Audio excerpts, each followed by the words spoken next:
น้องมีสายอื่นแล้วนางเปลี่ยนใจเลิกลาข้างหนึ่งข้างสองก็พอทนไว้แก้วตามาถึงครั้งสี่นี่นาสิ้นความเมตตาเห็นใจขายเขาในนาส่งน้องเฮียนครูเพื่อให้น้องสมตรูได้เป็นครูอยู่เฮียงเคียงอายพอเฮียนจบแล้วแก้วตาก็มีหลายใจมีแฟนรถเก๋งคันใหญ่ลืมสายผู้อยู่บ้านนาเขาว่าอกหักยังใครกว่าหักก็เป็น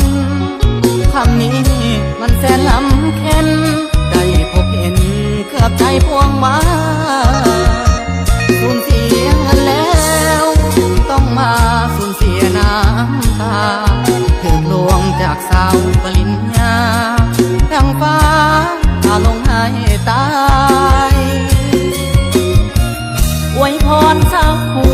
อยู่ดีเถิดนากับหนุ่มรถเก๋งงามตาให้บ่าวสาวนาขอลาน้องไปบุญอ้ายมันน้อยน้อยจนบ่สมสามวัยอกหักครั้งนี้วันไหวหากน้องเต็มใจบ่สมสาว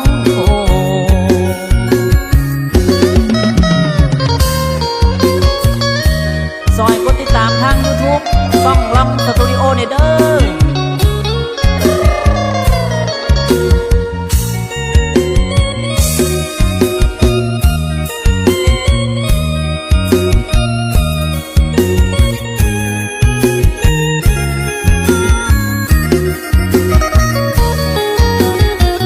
เขาว่าอกหักยังใครกว่าหักบ่เป็นคำนี้มันแสนลำเค็นได้พบเห็นเกือบใจพวงมาสูญเสียเงินแล้วต้องมาสูญเสียน้ำตาถึงลวงจากสาวปริญญาดังฟ้าพาลงให้ตายอวยพรสาวผู้อยู่ดีเถิดนากับหนุ่มรถเก๋งงามตาให้บ่าวสาวนาขอลาน้องไปบุญอ้ายมันน้อ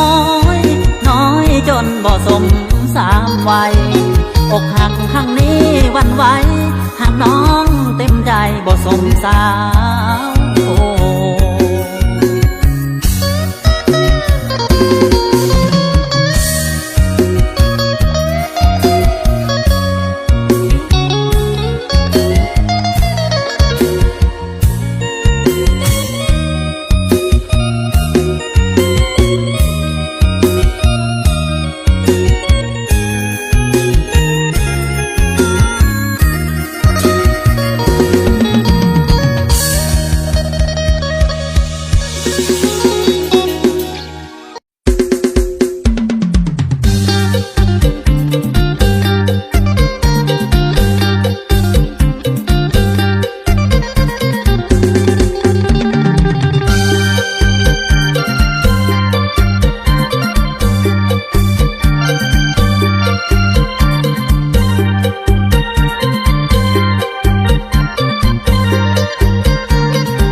ขวัญตาอุลาอายลงได้แต่ฝันได้แต่พะวงน้องสมยง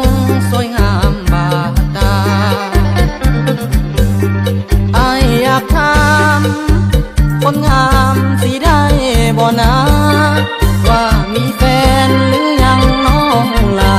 ให้หนุ่มบ้านนาอยากขอไม้ปองเอาบ้านใกล้กันจอมควันเจ้านั้นบ่แลอย่าเฝ้าสั่งอ้ายเลยน้องแลให้ฮักน้องแท้หวังเป็นคู่ครองสาวหน้าวางเนื้ออย่าเฝ้าเบื่ออ้ายเลยนะน้องขอสัญญาว่า จะแต่งน้องจะเป็นคู่ของนวลน้องแจ่มจันทร์อ้ายขอลาไปก่อน3 วันหากมีบุญจะมาใหม่หาขวัญใจอย่าได้เปลี่ยนพันนับแต่วันนี้ไอ้จะมีแต่เจ้าเท่านั้นก็เปลี่ยนใจสิ่งใดขวางกันก็ซื่อต่อกันบ่ให้นายแนงจากเจ้าไปแต่หัวใจยังอยู่ดอกนาขอให้น้องมันในสัญญาก็นานดอกนาจะมาขอแต่งอย่าได้โศกาหนุ่มบ้านนาวางน้อยยังมีสาวนาวางเนื้อจงสุขีบ่นานคนดีจะหวนเต่ามา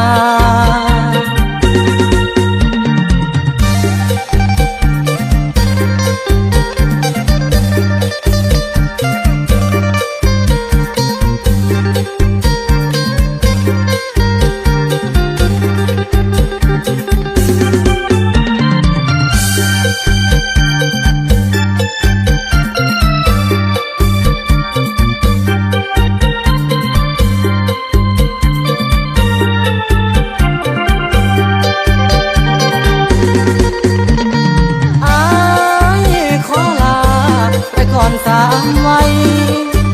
หากมีบุญจะมาใหม่หาขวัญใจอย่าได้เปลี่ยนพันนับแต่วันนี้ไอ้จะมีแต่เจ้าเท่านั้นก็เปลี่ยนใจสิ่งใดขวางกันจะซื่อต่อกัน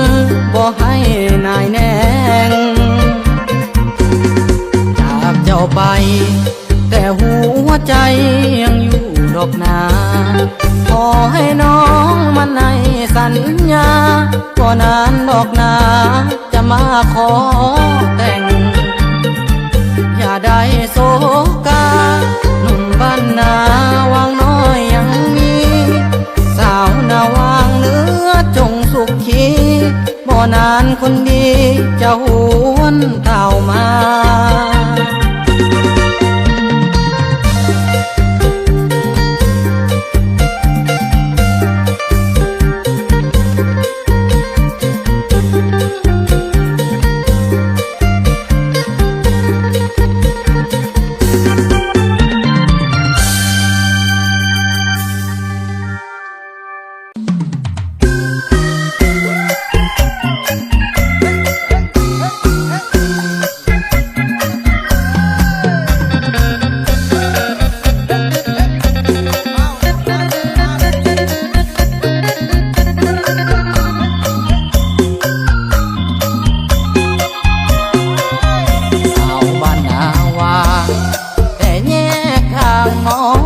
ส่งข่าวเธอไปมีผู้บ่าวเลยลืมเขาฉันบ่นอนาวที่จนบันไดหมดขวัญใจที่กับนาวาคนหักฝากเท2 ฝั่งเรือล่มข้างทางสาวนาวางบ่มาคอยอยู่บ้านนาเฮาผู้ลาน้ำตาลินหลังยันเบยันผิดหวังยันสาวนาวางลงลืมสัญญาจากอายไปดนน้องหน้ามนป่านนี้ยังบ่มาจมหน้าเสียงคานขออิดอาอยากให้น้องมาหนุ่มนายังคอ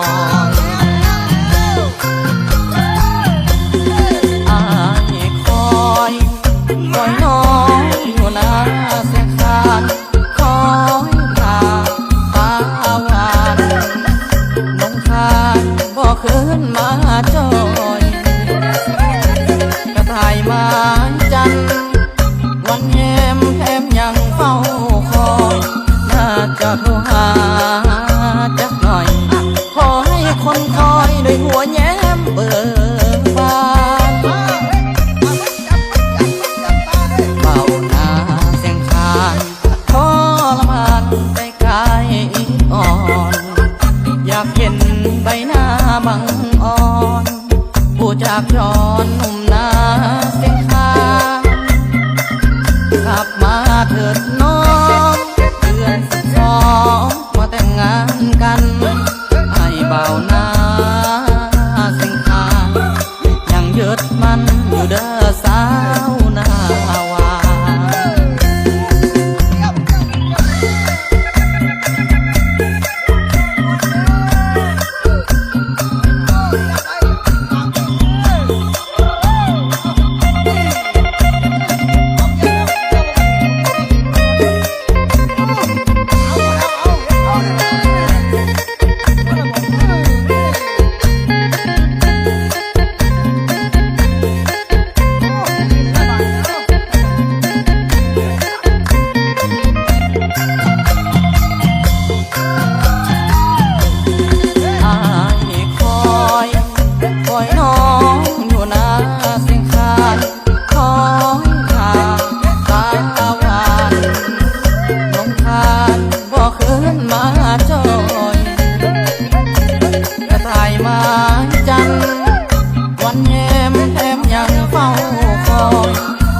จะโทรหา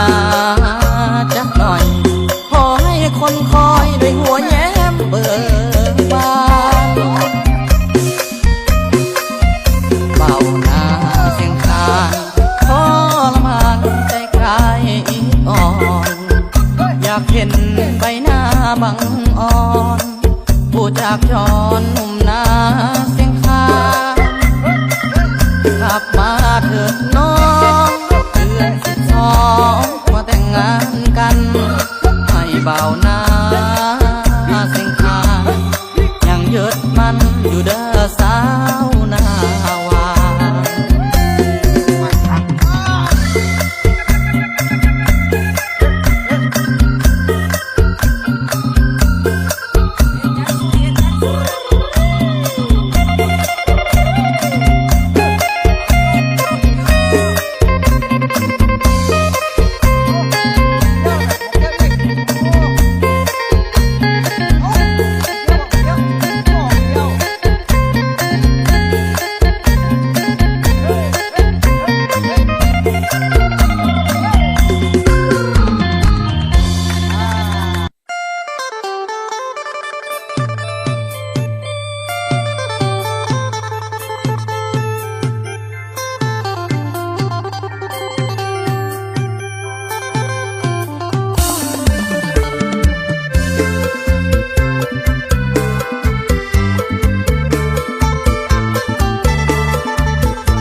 ดอกนาเนื้อเย็นปล่อยตามลิขิตกฎเกณฑ์ขอเป็นเพียงอายสามวัยวัตถุเงินทองนั่นมากลางกันหัวใจแม่นเคยทำดีเอาไว้ยังบ่ได้อยู่ในสายตาทั้งอายและน้องของดองของหักนั้นเหนียวบ่เคยคิดจะพบเลี้ยวหักเดียวการดาเพราะความจำเป็นขาด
หากฟ้า